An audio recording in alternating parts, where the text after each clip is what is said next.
Voici les titres de ce journal. Présentation des résultats sur l'analyse de la durabilité des accords de paix en Afrique de l'Ouest. YUX est en Côte d'Ivoire, lancement des activités de YUX à Abidjan.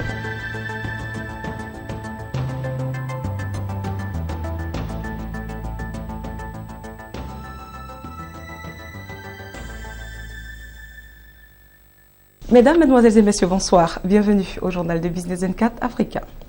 Le Centre ivoirien de recherche économique et sociale CIRES a réalisé 2 années durant une étude sur l'analyse de la durabilité des accords de paix en Afrique de l'Ouest. Les conclusions de cette étude révèlent une nécessité de recourir aux valeurs propres à chaque pays pour aboutir à un accord de paix durable. Le projet réalisé avec le soutien financier du Centre de recherche et de développement international du Canada. Les résultats de cette étude ont été rendus publics ce mercredi à Abidjan au cours d'une conférence de presse. C'est le constat de Lawani Babatunde. La Côte d'Ivoire, le Libéria et la Sierra Leone sont les 3 pays sur lesquels a porté l'étude sur l'analyse de la durabilité des accords de paix en Afrique de l'Ouest. Cette étude révèle l'indispensable recours aux fondamentaux, aux us et coutumes propres à chaque pays pour signer un accord de paix durable. Une conclusion obtenue à partir d'une enquête sur les différentes composantes de la société. Le projet a été réalisé par le Centre ivoirien de recherche économique et sociale CIRES avec le concours financier du Centre de recherche et de développement international du Canada. Il se veut une réponse aux insuffisances des modes de règlement classiques de conflits qui opposent une rébellion à une armée régulière, pression de la communauté internationale, nomination d'un facilitateur et conclave des belligérants.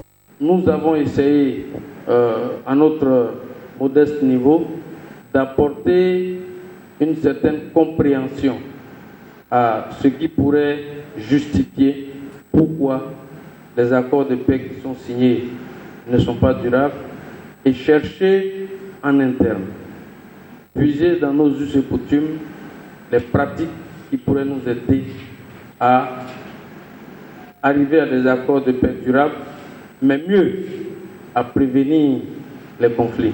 Cette étude révèle par ailleurs qu'un climat d'insécurité, de tribalisme, de favoritisme, d'abus de pouvoir et de mauvaise gouvernance sont des facteurs qui peuvent entraver le degré d'implication des acteurs de la société dans la recherche d'un accord de paix durable.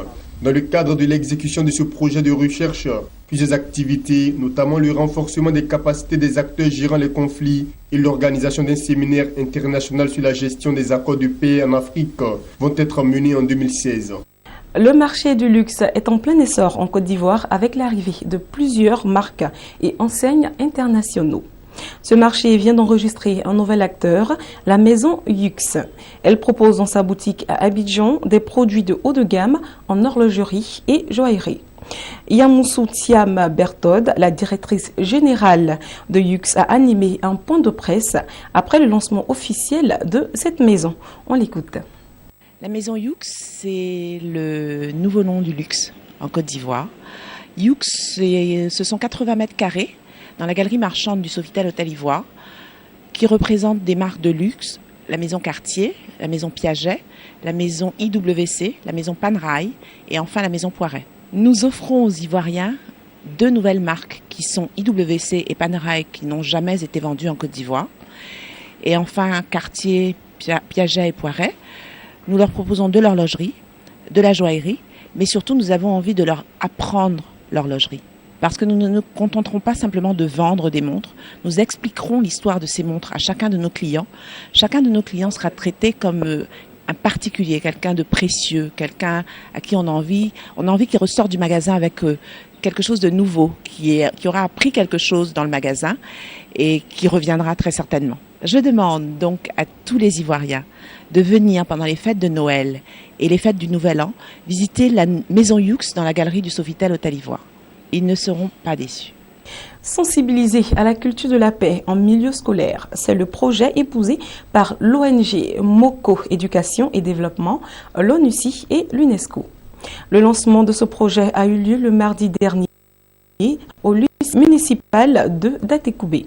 Cette cérémonie a vu la présence de la représentante spéciale du secrétaire général des Nations Unies en Côte d'Ivoire, Aïchatou Minda Ouadou, et des responsables du ministère de l'Éducation nationale. Max Soubi nous en dit plus. Au niveau international, renforcer les actions. L'ONG Moko Éducation et Développement veut s'aimer la culture de la paix chez les tout-petits. Avec le soutien de l'ONUCI et l'UNESCO, cette organisation non gouvernementale a procédé ici, au lycée municipal de Datekoubé, au lancement officiel des clubs de non-violence dans 32 établissements du district d'Abidjan. Il s'agit de sensibiliser les attitudes à la culture de la paix et les valeurs du débat contradictoire en milieu scolaire. Cela en luttant pour la non-violence en milieu scolaire. Il apparaît nécessaire pour notre organisation, NOMED, de s'associer aux efforts des autorités ivoiriennes en vue de restaurer l'image des élèves et étudiants de la Côte d'Ivoire. C'est pourquoi elle a organisé depuis 2013 un concours inter-école sur la non-violence et les valeurs du débat contradictoire dans le dessein de promouvoir la culture de la non-violence et inculquer le débat contradictoire comme moyen d'expression de leurs différences et de résolution de leurs conflits. Permettez-moi, illustres invités, de lancer un appel solennel aux autorités éducatives. Nous vous invitons à vous rendre plus disponibles et attentifs aux requêtes de la société civile à travers les ONG que nous sommes. La première responsable de l'ONUCI, Aïchatou Minda Ouadou, a quant à elle dévoilé son optimisme en ce projet. Un projet qui pour elle constitue une graine de paix. On dit que les enfants sont les graines de demain. Les enfants, les jeunes réunis ici aujourd'hui seront outillés. Et pour ce faire, moi je vois au-delà de la non-violence en milieu scolaire, au-delà de l'école, je les vois dans leurs responsabilités futures en tant que citoyens de demain qui contribueront à n'en point douter à consolider une société de tolérance, une société de paix et une société de démocratie. Au cours de cette cérémonie dédiée à la culture de la paix et de la non-violence, une démonstration de débat contradictoire a également eu lieu entre les élèves. Ils ont tous salué cette initiative. Cette cérémonie a été faite pour sensibiliser nos camarades en première position sur le maintien de la paix au niveau scolaire, puisque sans la paix à l'école, nous ne pouvons rien faire. Pour réussir sa mission, l'ONG Moko Éducation et Développement a reçu de nombreux lots de ses partenaires. Cette organisation non gouvernementale a été créée en 2007. Elle a pour but essentiel de contribuer à l'assainissement du système éducatif et de conscientiser la jeunesse en général. C'est déjà Noël au village d'Azito dans la commune de Yopougon.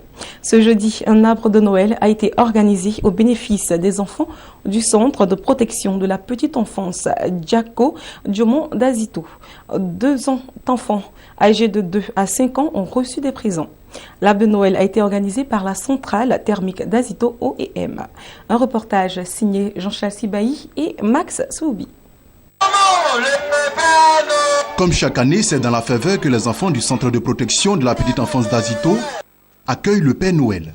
C'est que Papa Noël, comme aime à l'appeler les tout-petits, ne vient jamais les mains vides. Chacun aura droit à un jouet, même si de près certains enfants se sentent intimidés par le Père Noël qu'ils ont pourtant souhaité embrasser de tous leurs vœux. Ça se passe comme chaque année. Moi, je me place ici et je salue les enfants. Je viens du Haut-Nord. Oui, je suis arrivé en Air France hier soir. Et puis, je départ de nouveau samedi soir. C'est formidable ce qu'ils font pour les enfants. Ils ont construit maintenant des classes ensemble avec Azito Energy. C'est impeccable. Qui se cache derrière cette barbe blanche du Père Noël? Dans le village d'Azito, parents et notabilités gardent jalousement le secret. Marc Clissen, le directeur général de la centrale thermique d'Azito, OEM, se prête volontiers au jeu de distribution de présents aux enfants.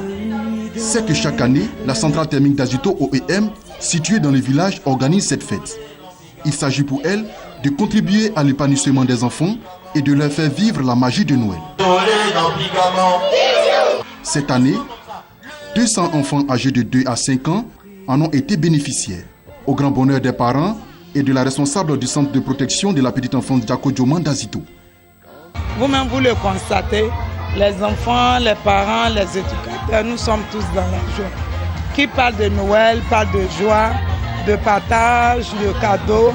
Et aujourd'hui, nous disons vraiment merci à Azito OEM, Azito Energy. Azito OEM et Azito Energy ne sont pas à leur première action dans le village. La dernière en date est la construction d'un bâtiment de 3 classes au centre de protection de la petite enfance Diako Dioman d'Azito. Pour toutes ces actions, le ministère de la Solidarité, de la Famille et de l'Enfant a remis aux responsables de la société Azito la médaille d'honneur de la solidarité. À présent, l'information en bref. C'est désormais officiel, la filiale du Mali du groupe bancaire panafricain Bank of Africa a annoncé une ouverture de son capital en vue d'une introduction à la cote de la Bourse régionale des valeurs mobilières BRVM de l'UEMOA courant 2016. À partir de ce 17 décembre 2015 jusqu'au 15 janvier 2016, les investisseurs intéressés pourront souscrire aux 400 000 actions qui sont proposées à la vente au prix unitaire de 22 500 francs CFA sur les 8 pays de la zone UEMOA. Voilà, c'est tout pour aujourd'hui. Merci de votre confiance et de toujours vous informer. C'est Business 24 Africa.